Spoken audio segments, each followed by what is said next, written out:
कौन कहेगा कि 88 साल हो गए इस तस्वीर को, क्योंकि सिर्फ एक चीज तो है जो अलग है। अब लगता है इस ब्लैक एंड व्हाइट तस्वीर में किसी ने रंग भर दिए हों।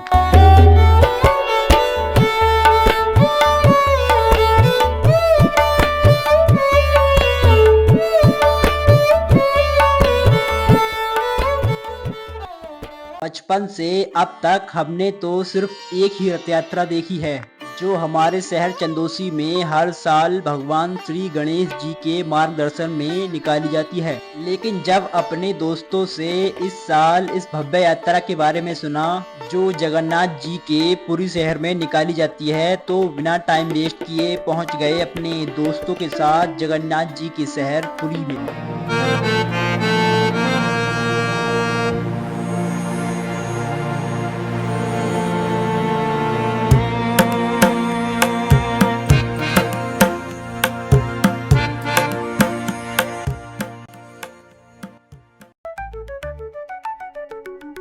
जगन्नाथपुरी रथ यात्रा हिंदू धर्म का एक मुख्य त्योहार है, परंतु इस महायात्रा के पीछे के इतिहास को भी जानना हमारे लिए जरूरी है। रथ यात्रा उड़ीसा का सबसे बड़ा फेस्टिवल है, लेकिन क्या आप जानते हो कि यह एक सदियों पुराना वचन निभाने के लिए मनाया जाता है। कई सदियों पहले एक वनवासी मुखिया थे विश्ववसु। वो एक रहस्यमय देवता की पूजा करते थे जिनका नाम था नील माधव, एक ऐसे विश्व रूप जो स्वयं प्रकट हुए थे और जंगल में गोपनीय तरीके से पूजे जाते थे। किसी बाहरी इंसान को उनका दर्शन कभी नहीं हुआ था, लेकिन दूर एक राजा थे इंद्रधुम्न, विष्णु भक्त।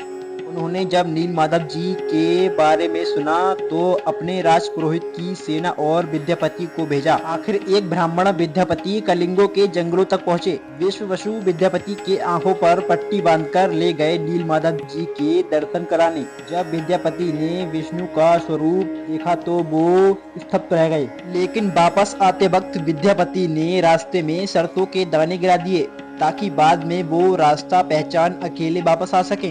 और कुछ दिन बाद वो दाने उग गए और रास्ता दिख गया। राजा तुरंत वहां गुफा में पहुंचे, लेकिन तब तक नील माधव जी गायब हो चुके थे। राजा टूट गए, उपवास किया, ध्यान लगाया और एक रात भगवान स्वप्न में दर्शन दिए।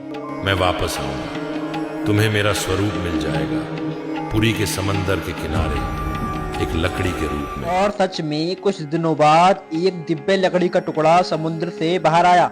वो दारू ब्रह्म था, इसमें भगवान स्वयं विराजमान होने वाले थे।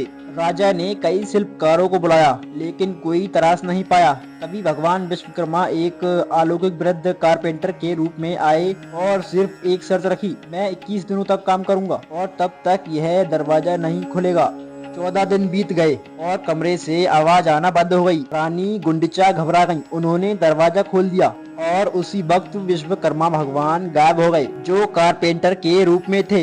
लेकिन उस जगह अब विराजमान थे श्री जगन्नाथ और उनके भाई बलभद्र और देवी सुभद्रा, अधूरे, बिना हाथ और पैरों के, लेकिन आंखें बड़ी कोमल और संवेदना से भरी हों, जैसे इसी रूप के लिए बने हों। राजा आनंद से भर गए और उन्होंने महान जगन्नाथ मंदिर बनवाया। भगवान जगन्नाथ उनकी भक्ति देखकर खुश हुए और बोले, एक वरदान मांगो पुत्र।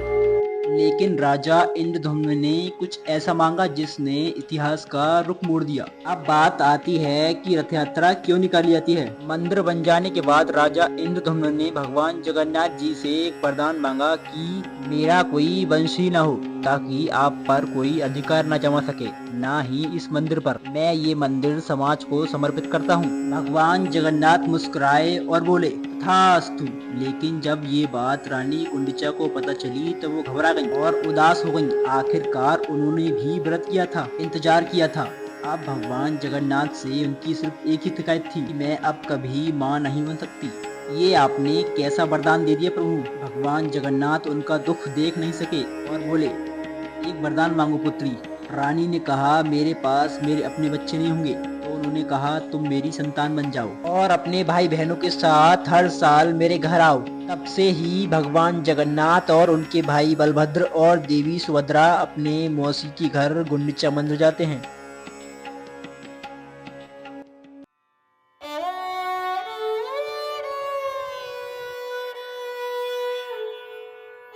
ऐसा लग रहा था कि यहाँ गांव और शहर से लोग सिर्फ एक ही आस में आए हैं कि उन्हें जगन्नाथ जी की सिर्फ एक झलक दिख जाए। सबकी आंखों में मुझे एक अलग तरह की खुशी दिखाई दे रही थी, जिसे जहाँ जगह मिलती वहाँ वो रथ को खड़े होकर गुजरते हुए देखता।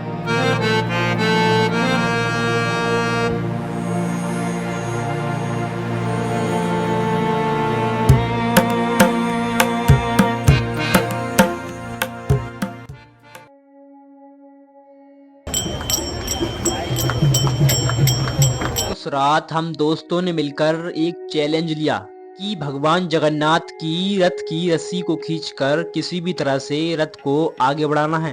हर किसी भक्त का मकसद सिर्फ एक ही था, किसी भी तरह से भगवान जगन्नाथ की रथ की रस्सी तक पहुंच जाएं। हर कोई भगवान जगन्नाथ जी को अपने कैमरे में कैद कर कर घर ले जाना चाहता था। मैं और मेरे दोस्त किसी भी तरह से इस भयानक भीड़ से जूझ कर रथ तक पहुँचे और रथ की रस्सी भी हमारे हाथ में थी। अफसोस रथ की रस्सी हाथ में होने के बाद भी हम रथ को खींचकर आगे नहीं बढ़ा पाए। प्रशासन भीड़ ज्यादा होने के कारण रथ को आगे नहीं बढ़ने दे रहा था। इस भीड़ में फंसे हुए तकरीबन हमें 10 से 15 मिनट हो चुके थे। अब तक तो सब सही चल रहा था, पर थोड़ी ही देर बाद मुझे एकदम से इस भीड़ में घुटन सी महसूस होने लग गई। अब मुझे ऐसा लग रहा था कि इस भीड़ से किसी भी तरह से मैं बाहर निकल जाऊं। इतना अंदर आ चुका था कि मुझे दूर दूर तक सिर्फ लोगों की भीड़ ही नजर आ रही थी और पता नहीं क्यों ये भीड़ देखकर मैं बहुत ज्यादा घबरा गया। मुझसे ठीक से अपना मोबाइल भी नहीं पकड़ा जा रहा था और मैं बेहोश होने की कगार पे आ गया। फिर जो बंदा मेरे पीठ के पीछे कोनी कड़ाए हुए खड़ा था, उसने एकदम से जयकारा लगाया। यह सुनकर मेरे अंदर एक अलग सी एनर्जी आ गई।